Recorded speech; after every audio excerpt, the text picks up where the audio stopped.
Hello, Angie Lyle here, and I'm giving an update to our 20-foot Intex above ground swimming pool. We've had it, this is our 4th season having it set up, and I just wanted to give you all a tour and show you some of the additions that we made since our first video where we cleared the ground and set it up for the first time.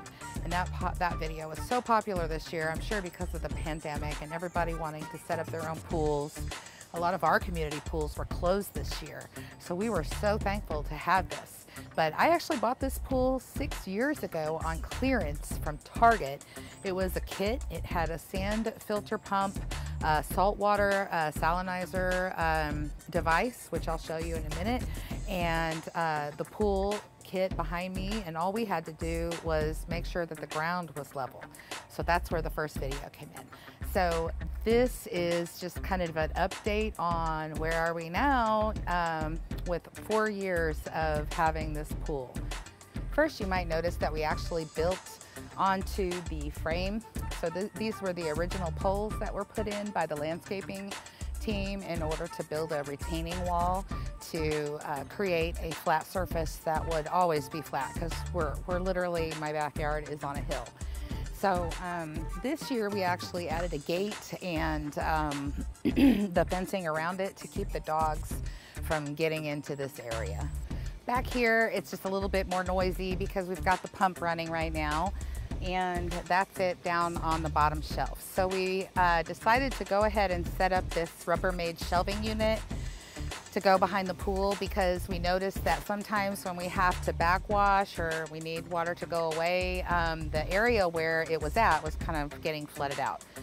So this allows us some better access to the parts, and it just makes it easier for us to see what's going where, especially if there's a clog in the line, which rarely happens actually.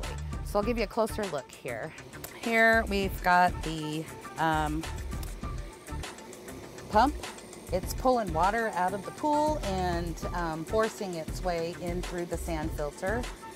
The sand filter then catches all of the different debris and whatnot that gets sucked in, and then the water's forced up this pipe to the salinizer, and this is where the magic happens. It's a saltwater pool, so it turns salt water into chlorine. It's working right now. We can actually boost it, and it's really nice. It's not a very chlorine-y smell in the water.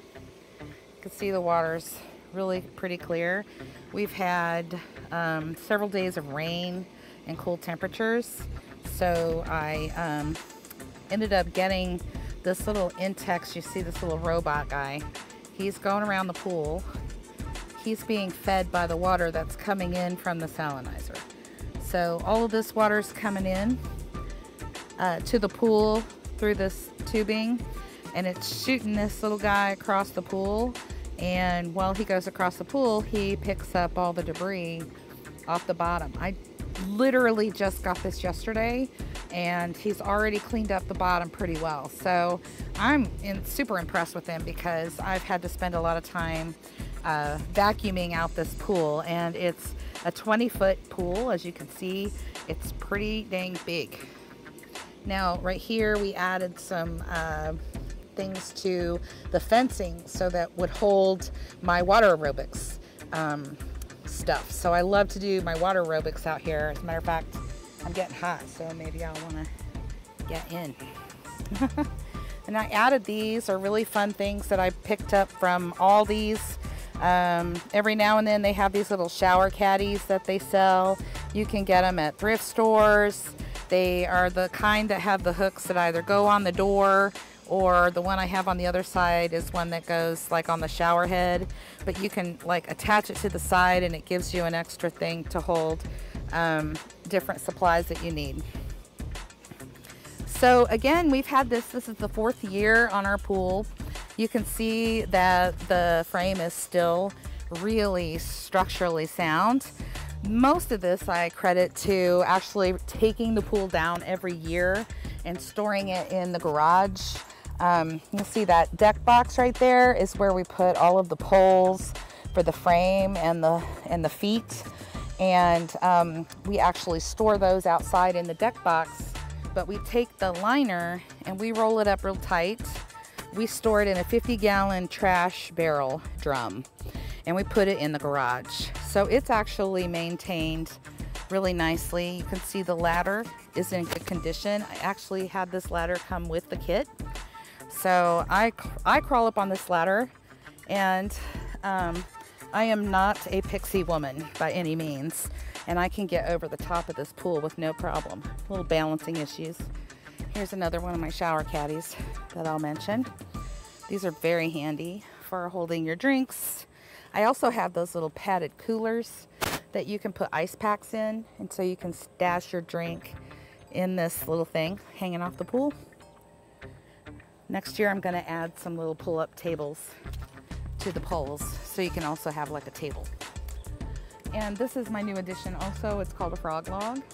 It's because I have birds that frequent the bird feeders here, and I don't want them to fall in and drown.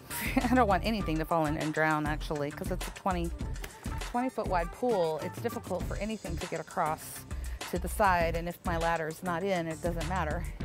They'll drown. So this is the setup, and it's actually working quite well. We enjoy it. Now, you might remember from the first video, we actually had a pressed gravel patio put in. It's all limestone gravel that's been compacted, and it grows weeds. So this year we added some cardboard and weed barrier so that the weeds wouldn't come up, especially around this equipment, because it's just not fun to try to weed whack around all this equipment. So we put down cardboard, weed barrier. These foam pads are really easy to get online, and we actually have those under the pool bottom to stop any of these rocks from accidentally poking through. So the bottom of the pool is actually quite cushy because it has those foam squares underneath. And so that's the setup. There's a little robot guy. He's doing pretty good. I'm impressed. So the beautiful part about the saltwater system is that for this 20-foot pool, we put in about 15,000 gallons of water. So we use 6 40-pound bags of salt. Each bag costs less than $9 to put in. And then every now and then when it rains, if we got a bunch of rain, I might add some of that natural algicide that goes in your saltwater pools.